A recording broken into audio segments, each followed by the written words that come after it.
आम्हाला आदेश मिळाला की 11 आर म्हणून एक जागा आहे आमच्या शेजारी, जसं तुमचं मोरगाव आणि आमची कुपटोळी आहे, ठीक नाही? त्या प्रकारे तसंच अशा अंतरावरती 11 आरामची लोकेशन होती, युनिट होतं. त्या युनिटमध्ये आम्हाला आदेश मिळाला की त्या ठिकाणी सारखे आमल्या वाला त्यांच्या मदतीसाठी जायला आम्हाला सांगितलं होतं. मग आमच्या त्यातल्या दोन तुकड्या तिथं पाठवल्या होत्या. कुणाची एक आमची 17 आणि 7 आसामची, अशा दोन युनिटच्या दोन तुकड्या पाठवल्या होत्या.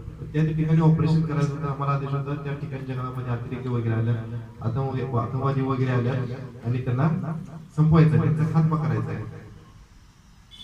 त्या ठिकाणी आम्ही गेला असताना त्या ठिकाणी आम्ही गेलो, राहिलो, ऑपरेशन केलं, नाईट अँबुश, एडीपी हे सगळं आम्ही त्याचं रोजच्या रोज करत होतो. दिवस रात्र आमचं चालू होतं त्यांचं हुडकण्याचं, त्यांना शोधण्याचं काम, त्यांना शोधून त्यांना ठार मारण्याचं काम होतं आमचं.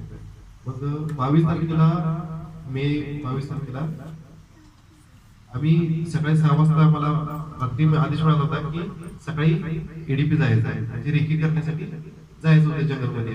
मग आमच्या शेजारी एक गाव होतं सिंगपुरा म्हणून, हे किस्तवाड जिल्ह्यामध्ये येते. सिंगपुरा एक छोटंसं गाव आहे. तर त्या गावामध्ये आम्ही पूर्ण गाव सर्च केलं, बघितलं, शोधलं सगळं गावामध्ये काय संशयित भेटते का, हे सगळं शोधून आम्ही नाला वगैरे क्रॉस करून जंगलमध्ये आम्ही चाललो होतो. जाताना आम्हाला तिथे एक मेंढरा केला, त्याच रस्त्यावरून तो आला होता.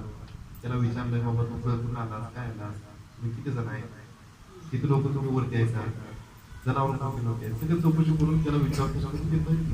तो तिथं गेला.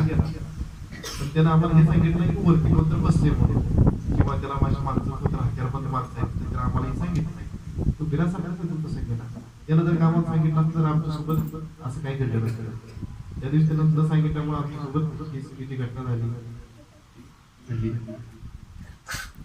तिथून आम्ही पुढे चालत गेलो, त्या चौकशी वगैरे केलो आणि आमची टीम पुढे निघाली. तिथून काही अंतरावर तसं डोंगर चढायला सुरुवात झाली. छोटासा रस्ता होता.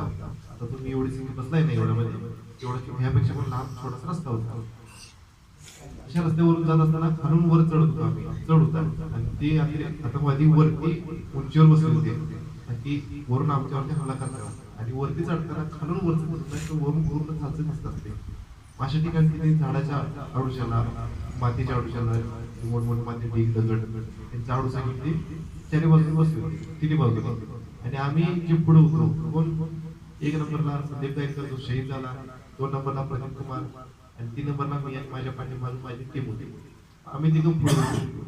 मग जसं आम्ही त्यांच्या अंबुशमध्ये आम्ही फसलो, जसं त्यांच्या जाळ्यामध्ये अडकलो.